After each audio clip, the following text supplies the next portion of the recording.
Dito ngayon, nagre-ready si Prince Arumbayar. Kasi may report sa amin na kailangan huliin yung cobra, king cobra. Dahil marami na daw siya nakagat. At balita, meron pa daw namatay na isa. Prince Arumbayar, ano, sa palagay mo, makuli ba natin yung cobra nila na sinasabi? Sa tingin ko mawali natin kasi makikita mo ngayon palang umaga. Makikita mo na yung bakas ng mga cobra. So nandito lang yung mga yun.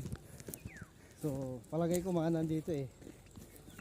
Tingnan natin kasi dito may pinag-ano sila eh. So makikita mo dito yung dumaan yung mga cobra. So nandun, tingnan natin.